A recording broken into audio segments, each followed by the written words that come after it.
당신은 한 번이라도 생각해 본 적이 있나요? 왜 평범한 분홍 소금 하나가 일반 식탁용 소금보다 30배나 더 비쌀 수 있는지, 어떻게 해서 전 세계 수많은 사람들이 파키스탄의 한 산속 깊은 곳에서 채굴되는 이 조미료가 거의 기적에 가까운 효능을 가진다고 믿게 되었을까요? 이 질문들의 답은 지하 300m 아래 지구에서 가장 놀라운 광산 가운데 하나에서 시작됩니다. 그곳에서는 고대의 지질 구조가 스물한 번째 세기에 가장 수익성 높은 식품 제품 가운데 하나로 변모하고 있습니다. 지금부터 우리는 약 2억 5천만 년 전의 바다가 어떻게 세상에서 가장 탐나는 소금의 근원이 되었는지를 함께 따라가 보려 합니다. 이 이야기는 인간의 상상력을 시험하는 먼 과거에서 시작됩니다. 약 2억 5천만 년 전 페름기 시절입니다. 그때 지금의 파키스탄 지역은 테티스 해라고 불리는 거대한 원시 바다로 덮여 있었습니다. 이 엄청난 바다는 곤드와나와 로라시아라는 초대륙을 가르고 있었고, 수많은 수백만 입방킬로미터에 이르는 바닷물을 품은 채 훗날 여러 현대 국가들이 자리 잡게 될 광대한 영역을 뒤덮고 있었습니다. 수많은 세월 동안 강렬한 증발과 판의 움직임 때문에 이 바다는 서서히 물러났고, 그 자리에 엄청난 규모의 결정질 소금 퇴적층이 남았습니다. 이 과정은 느리지만 가차 없었습니다. 뜨거운 열대 태양 아래에서 바닷물이 증발하면서 염분 농도는 계속 높아졌고, 결국 더 이상 물속에 녹아 있을 수 없는 지경에 이르렀습니다.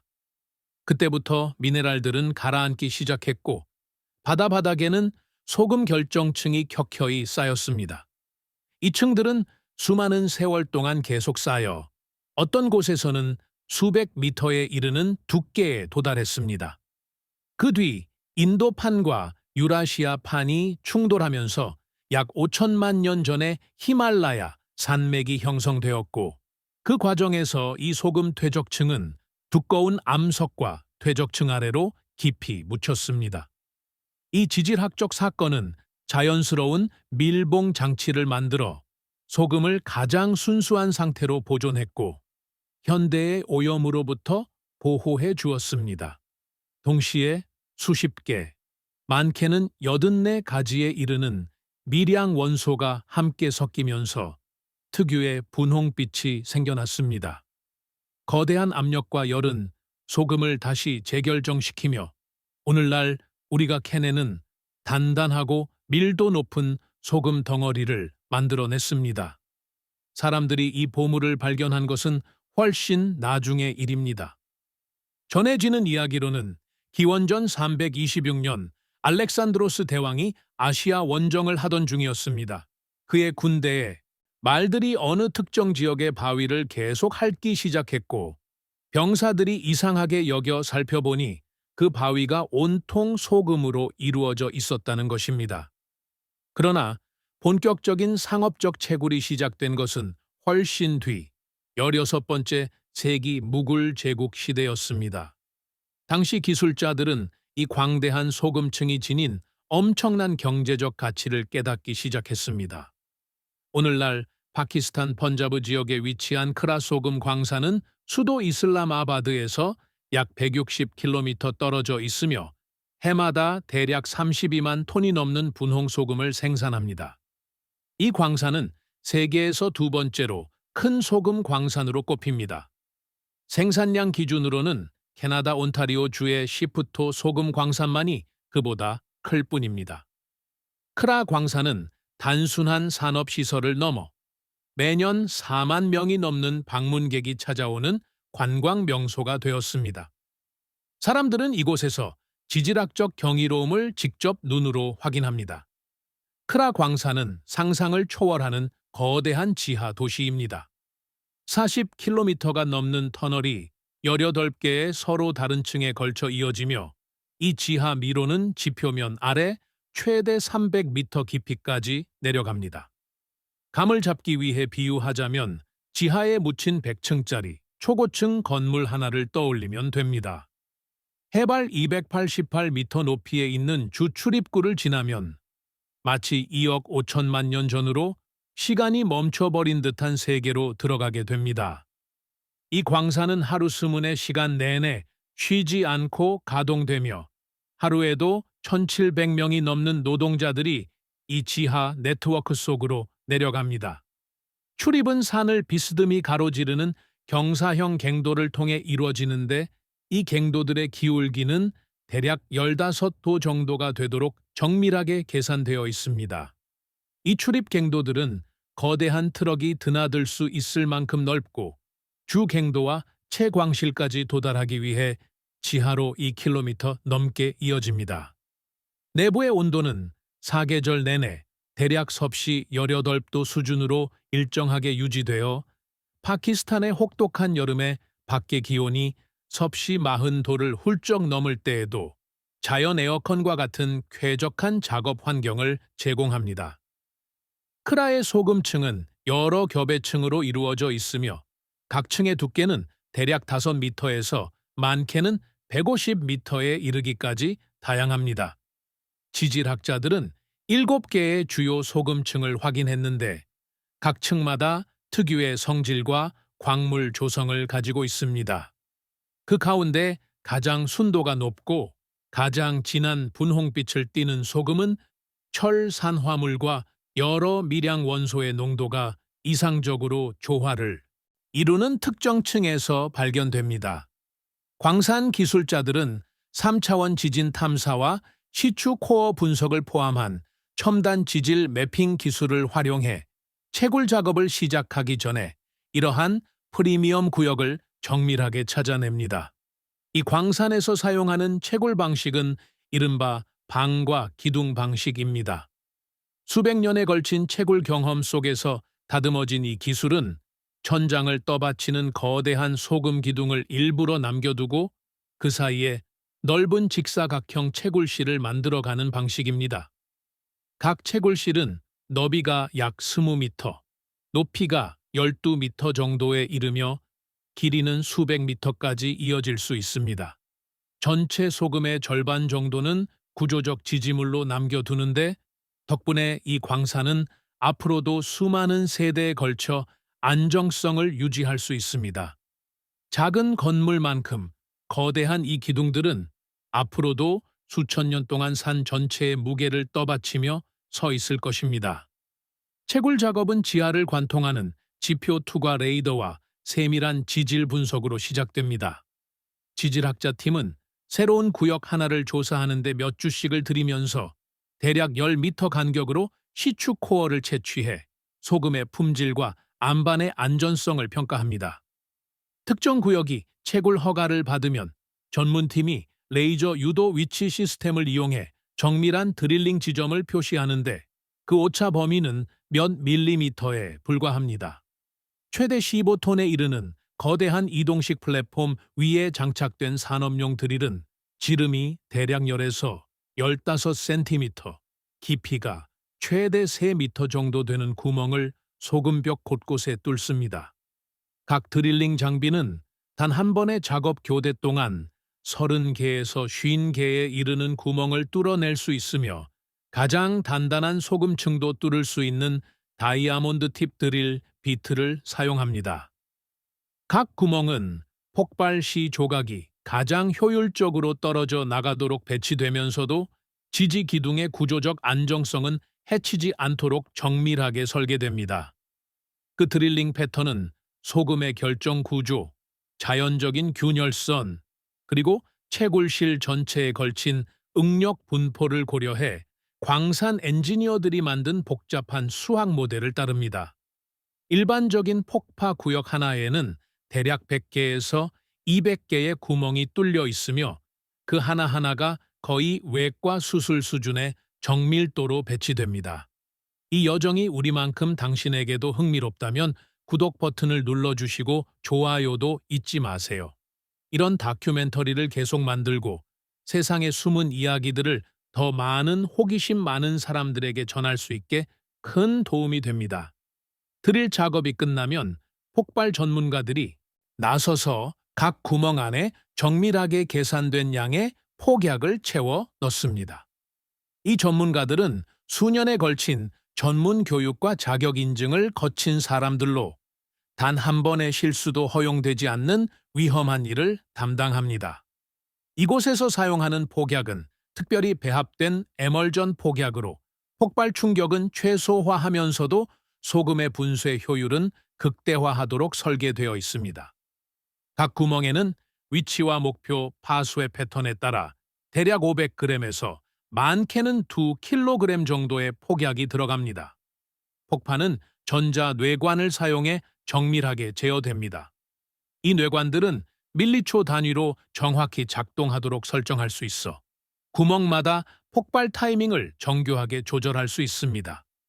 폭파 순서는 도미노처럼 설계되어 충격파가 일정한 방향으로 흘러가며 소금벽을 깔끔하게 무너뜨리도록 합니다. 이 연쇄 폭발은 단 몇 초밖에 걸리지 않지만 수백 개의 개별 폭약이 순차적으로 터지면서 전체 채굴실이 한순간에 새로운 형태로 변합니다. 이러한 방식은 동시에 모든 폭약을 터뜨려 광산 구조에 큰 충격을 주는 일을 피하게 해줍니다. 폭파는 대부분 작업반이 교대를 마치고 현장을 떠난 뒤 교대 끝 무렵에 시행되며 고감도 계측 장비들이 진동 수치를 계속 기록해 안전 기준을 넘지 않는지 확인합니다. 각각의 통제된 폭파는 대략 500톤에서 많게는 1000톤에 이르는 소금을 한 번에 떨어뜨릴 수 있습니다. 분홍빛을 띤 소금 조각들이 허공으로 흩날리고 거대한 흙먼지 구름이 퍼져나가는 장면은 그야말로 장관입니다. 폭발의 힘은 소금의 자연스러운 결정면을 따라 균열을 일으키기 때문에 만들어지는 조각의 크기는 미세한 가루에서 수백 킬로그램에 이르는 큰 덩어리까지 다양합니다. 폭파가 끝난 지 몇 분이 지나면 고성능 환기팬이 작동해 지상에서 신선한 공기를 끌어들이고 먼지 섞인 공기를 별도의 배기 갱도를 통해 내보내며 공기가 빠르게 정화됩니다. 폭발 이후에는 대형 장비들이 출동합니다. 대략 5입방미터가 넘는 소금을 한 번에 퍼 올릴 수 있는 대형 로더들이 부서진 소금 덩어리들을 헤집으며 이동합니다. 그 정도 용량이면 작은 방 하나를 가득 채우고도 남습니다. 이 기계들은 지하 환경에 맞게 특별히 개조되어 차체가 낮고 천장이 낮은 채굴실에서도 작업할 수 있습니다. 엔진에는 폐가스를 최대한 걸러내는 고급 배기가스 정화 장치가 달려 있어 밀폐된 지하 공간에서의 공기 오염을 줄입니다. 또한 유압 시스템은 300바가 넘는 고압으로 작동해 한 번의 삽질로 여러 톤의 소금을 옮길 수 있는 힘을 냅니다. 로더가 실어온 소금 덩어리는 지하 곳곳의 지파 지점에 쌓이고 거기서부터는 산업용 컨베이어 벨트가 바통을 이어받습니다. 이 벨트 시스템은 터널을 따라 수 킬로미터에 걸쳐 설치되어 있으며 지하 깊은 곳에서부터 지상의 처리 시설까지 쉼없이 소금을 실어 나릅니다. 폭이 약 2미터에 이르는 고무 벨트에는 강철 케이블이 보강제로 들어가 있고 대략 3미터 강역으로 배치된 롤러 위를 끊임없이 회전합니다. 전체 시스템은 1시간에 대략 40톤 수준의 소금을 연속으로 이동시킬 수 있습니다. 합산 출력이 500마력 이상에 이르는 여러 전기 모터가 이 컨베이어를 구동하며 곳곳의 중간 지점에서 소금은 한 벨트에서 다른 벨트로 옮겨 타며 점차 지상 쪽으로 높이를 올려갑니다. 지표면에 도착한 소금은 이제 본격적인 변신의 여정을 시작합니다. 원재료 상태의 소금은 불규칙한 덩어리 모양으로 아주 작은 조각에서부터 100kg이 넘는 거대한 블록까지 크기가 제각각입니다. 첫 단계는 예비 선별 작업으로 숙련된 작업자들이 손으로 바위 불순물과 품질이 떨어지는 소금을 골라냅니다. 이 초기 선별은 매우 중요한데 히말라야 분홍 소금의 가치는 바로 이 색의 깊이와 순도에 직접적으로 달려있기 때문입니다. 경험 많은 작업자들은 하루에 수백 톤의 소금을 눈으로 훑어보며 어떤 조각이 고급 제품으로 갈지, 어떤 조각이 저급 용도로 빠질지 눈 깜짝할 사이에 판단합니다. 선별을 통과한 블록들은 거대한 산업용 파쇄기로 들어갑니다. 이 기계 안에서는 수십 개의 망치가 달린 회전축이 분당 약 1200회전의 속도로 돌며 큰 소금 블록들을 지름 대략 5에서 10cm 정도의 조각으로 부숩니다. 파쇄실 안에는 중앙 로터에 장착된 단단한 강철 망치들이 여러 개 달려 있고 하나하나가 20kg에 이르기도 합니다. 로터가 회전할 때마다 이 망치들이 엄청난 힘으로 소금을 내려치며 가장 단단한 결정 구조마저 산산이 부셔버립니다. 이 과정에서 많은 열이 발생해 파쇄실 내부 온도는 섭씨 70도에 육박할 수 있습니다. 그래서 시스템에는 물 냉각 장치가 포함되어 있어 과열로 인해 소금의 결정 구조가 변하거나 귀중한 미네랄 성분이 손상되는 일을 막아줍니다. 다음 단계는 세척입니다. 잘게 부서진 소금은 지름 약 4m, 길이 8m에 이르는 회전 드럼 내부로 들어갑니다. 이 거대한 원통 안에서 수백 개의 노즐이 분사하는 고압수 제트가 분당 12회전 정도로 회전하는 드럼 벽을 따라 소금을 계속 뒤집으며 표면의 먼지와 남은 불순물을 씻어냅니다. 물은 대략 15바에 달하는 높은 압력으로 분사되며 시스템 전체는 여러 단계의 여과 장치를 통해 깨끗이 정화된 뒤 재사용됩니다. 이 폐쇄 루프 시스템은 1시간에 5만 리터에 이르는 물을 순환시킬 수 있어 환경에 미치는 영향을 크게 줄여줍니다. 세척이 끝난 소금은 다시 산업용 원심 분리기로 옮겨져 분당 약 800회전의 속도로 돌면서 과도한 수분을 날려보냅니다. 이 과정을 거친 후 소금의 수분 함량은 대략 5% 이하로 낮아집니다. 건조는 길게는 건물 한 채의 길이를 차지하는 대형 산업용 건조로에서 이루어집니다. 소금은 두께가 최대 5cm를 넘지 않도록 얇게 펼쳐진 채 컨베이어 벨트 위에서 천천히 이동하며 섭씨 65도에서 70도 사이의 일정한 온도로 유지되는 건조실을 통과합니다. 길이가 50m에 이르는 이 건조실에서는 뜨거운 공기 순환과 적외선 발열 요소를 함께 사용해 소금 결정 속의 수분을 점진적으로 밀어냅니다. 온도는 아주 면밀하게 제어됩니다. 수분을 충분히 증발시킬 만큼은 높지만 소금의 화학적 조성이나 결정 구조를 손상시킬 정도로 높지는 않게 유지하는 것입니다. 전체 건조 사이클은 대략 6시간이 걸리며 그동안 센서들이 온도와 습도 수치를 지속적으로 모니터링합니다. 건조를 마친 소금은 이제 입도별 분류 과정을 거칩니다. 여러 층의 채가 위에서 아래로 차곡차곡 쌓여있는 진동체 분류 장치를 통과하면서 소금은 입자 크기에 따라 나뉩니다. 이 다층 채는 1시간에 대략 10톤에 이르는 소금을 처리할 수 있고 이를 여러 등급으로 나눕니다.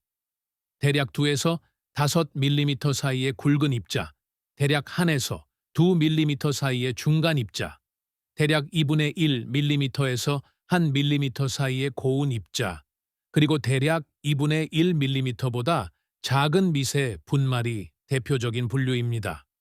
각 등급은 나름의 시장을 가지고 있습니다. 고급 레스토랑에서 사용하는 식탁용 소금, 식품 공정에 쓰이는 산업용 소금, 그리고 아이스크림 제조처럼 소금 입자의 크기가 질감과 어는 점, 녹는 특성에 직접적인 영향을 미치는 특수 용도까지 다양합니다. 그렇다면 업계는 어떻게 이 가운데 가장 좋은 소금만을 골라 프리미엄 소비자에게 전달할 수 있을까요? 해답은 식품 가공 자동화의 최전선에 서 있는 광학 선별 기술에 있습니다. 완전히 건조되고 입도별로 나뉜 소금은 고속 카메라가 장착된 검사, 라인을 통과합니다. 이 카메라들은 초당 수천 장의 이미지를 찍어내며 인간의 눈으로는 거의 구별할 수 없는 미세한 색상 차이까지 감지할 수 있는 센서를 탑재하고 있습니다. 고급 소프트웨어는 각 소금 알갱이의 색을 분석해 특유의 분홍빛 기준에서 벗어나는 입자를 자동으로 식별합니다. 이어서 초당 수십 미터 이상으로 분출되는 공기 제트가 아주 정밀한 타이밍으로 해당 입자만을 튕겨내고 별도의 수거함으로 분리해냅니다. 프리미엄 시장에 제공될 제품의 경우 여기에 더해 사람의 눈을 이용한 추가 수작업 선별이 이루어집니다. 숙련된 작업자들은 특수 조명 아래에서 소금 알갱이를 하나하나 살펴보며 가장 깊고 균일한 분홍빛을 띠는 알갱이만을 골라냅니다. 이들은 수십 년의 경험을 바탕으로 한 교대 동안 수백 킬로그램에 이르는 소금을 처리할 수 있습니다.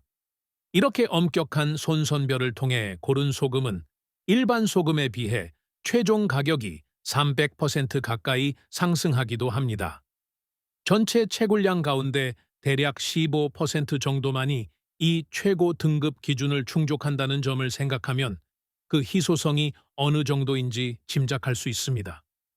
그렇다면 히말라야 소금 특유의 분홍색은 정확히 어디에서 오는 걸까요? 비밀은 여러 밀양 원소들의 조합에 있지만 그 중에서도 주인공은 철 산화물입니다. 약 2억 5천만 년 전 옛 테티스 해의 물속에 녹아있던 다양한 광물들은 염화나트륨과 함께 결정화되었습니다. 주변 산맥에서 흘러들어온 철 성분은 오랜 지질학적 시간 속에서 서서히 산화되며 소금 결정 내부에 아주 작은 철 산화물 입자로 자리 잡았습니다. 이 미세한 입자들은 투명한 소금 구조 속에 흩뿌려진 작은 분홍색 보석처럼 보이며 전체 결정에 특유의 색을 부여합니다. 유도 결합 플라즈마, 질량 분석 같은 첨단 분석 기술을 사용한 연구 결과에 따르면 히말라야 분홍 소금은 대략 98%가 염화나트륨이고 나머지 2% 정도가 최대 84가지에 달하는 밀양 원소로 이루어져 있습니다. 이 가운데 칼륨은 약간 쌉싸래한 뒷맛을 더해주고 마그네슘은 풍미를 보다 복합적으로 만들어줍니다. 칼슘은 소금이 혀 위에서 녹는 방식을 바꾸고 그 밖에도 구리, 아연, 셀레늄, 요오드 등이 아주 적은 양으로 포함되어 있습니다. 각 광물의 농도는 어느 층에서 그리고 광산 안의 어느 위치에서 소금을 채굴했는지에 따라 달라지기 때문에 자연스럽게 각 생산 배치마다 미묘한 차이가 생기게 됩니다. 분홍색의 강도는 철, 산화물 농도와 직접적으로 연관되어 있습니다. 철 산화물 비율이 대략 10분의 1%에서 2분의 1% 사이일 때 농도가 높을수록 색은 더 진한 분홍색이나 약간 붉은 길을 띠게 됩니다. 반대로 농도가 낮으면 거의 흰색에 가까운 연한 분홍색으로 보이고 그 속을 수채화 붓질처럼 가는 분홍 줄무늬가 스쳐 지나가는 모습을 볼 수 있습니다. 이 자연스러운 색의 변화는 각 배치를 서로 다르게 만들며 동시에 마케팅 관점에서 도전 과제이자 강점이 되기도 합니다. 색을 일정하게 유지하려면 배치 간 혼합을 매우 신중하게 해야 하는 반면 색의 차이 자체가 자연 그대로의 가공을 최소화한 제품이라는 증거로 활용되기도 하기 때문입니다. 이 영상이 마음에 드셨다면 좋아요와 공유를 눌러주시고 구독도 꼭 부탁드립니다. 그래야 우리가 일상 속 사물들이 지닌 숨은 기원에 대해 더 깊이 파고드는 콘텐츠를 계속해서 만들 수 있습니다. 이제부터는 경제적인 관점에서 이 이야기가 얼마나 흥미로운지 살펴보겠습니다. 파키스탄 광산 인근에서는 히말라야 분홍 소금 원석 1kg이 대략 50센트에서 $1 정도면 거래됩니다. 그런데 미국, 유럽, 그리고 다른 서구 국가들의 대형 마트나 전문 매장에 가보면 똑같은 소금 1kg이 대략 $15에서 $30 사이에 팔리는 모습을 흔히 볼 수 있습니다. 즉, 산지 가격의 30배 가까이 되는 가격으로 바뀌는 것입니다. 이 놀라운 가격의 여정은 소금이 수천만 년에 걸쳐 밟아온 지질학적 여정 못지않게 흥미로운 이야기를 품고 있습니다. 이 가격 차이가 단지 운송비와 유통비 때문이라고 생각한다면 실상은 조금 다릅니다. 이런 비용이 차지하는 비중은 보통 킬로그램당 대략 2달러에서 3달러 정도에 불과합니다. 나머지는 21번째 세기 마케팅 역사에서 가장 성공적인 전략 가운데 하나의 결과입니다. 히말라야 소금은 슈퍼푸드라는 이름으로 포지셔닝 되었고, 몸의 pH 균형을 맞춰준다, 독소를 배출해준다, 수면의 질을 개선해준다는 등 수많은 주장과 함께 팔려왔습니다.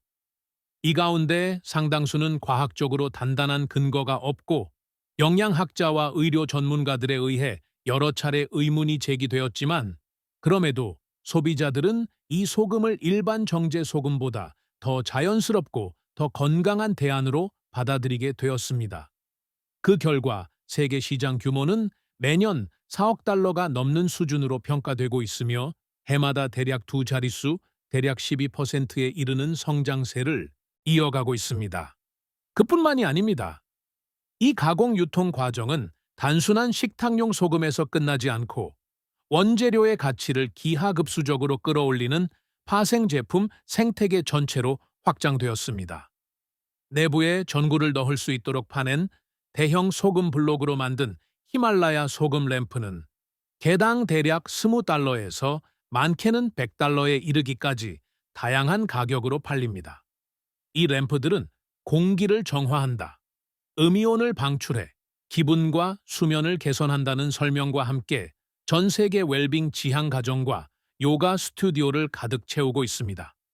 하지만 실제 과학 연구 결과 공기질이나 이온 농도에 미치는 영향은 거의 눈에 띄지 않을 정도로 적은 것으로 드러났습니다.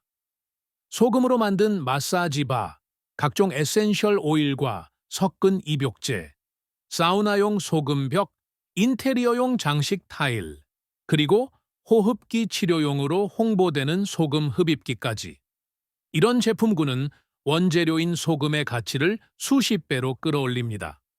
예를 들어 히말라야 소금을 잘게 부셔 도자기 용기 안에 채워 넣고 사용자가 그 용기를 통해 숨을 들이마시게 하는 소금 흡입기는 안에 들어있는 소금이 고작 200g 남짓임에도 불구하고 대략 25달러에서 50달러에 이르는 가격에 팔립니다. 라벤더나 유칼립투스 오일을 섞어 예쁜 유리병에 담은 입욕용 소금은 킬로그램당 대략 40달러까지 올라가기도 하는데, 이는 산지 가격의 80배 수준입니다. 전 세계의 고급 레스토랑에서는 이제 히말라야 분홍 소금이 일종의 지위 상징이자 하나의 퍼포먼스 도구가 되었습니다. 일부 셰프들은 이 소금 블록을 조리용 판이자 서빙 플레이트로 사용합니다. 이 분홍색 소금판을 가스레인지나 그릴 위에서 섭씨 300도가 훌쩍 넘도록 달군 다음 그 위에 고기나 해산물을 직접 올려 굽는 것입니다. 이때 음식은 소금 표면과 직접 닿아 조리되면서 은은하지만 복합적인 풍미를 머금게 되고, 동시에 시각적인 임팩트도 상당합니다. 대략 가로 20cm, 세로 30cm, 두께 5cm 정도 되는 조리용 소금 블록 하나의 가격은 40달러에서 100달러 사이에 이를 수 있습니다. 하지만 본질적으로 그것은 파키스탄 크라 광산에서 캐넨 같은 소금 덩어리를 잘 다듬어 광을 낸 것에 지나지 않습니다. 그럼에도 이러한 블록은 여러 차례의 가열과 냉각을 견디며 분자 요리와 고급 케이터링 현장에서 매우 소중한 도구로 자리 잡았습니다.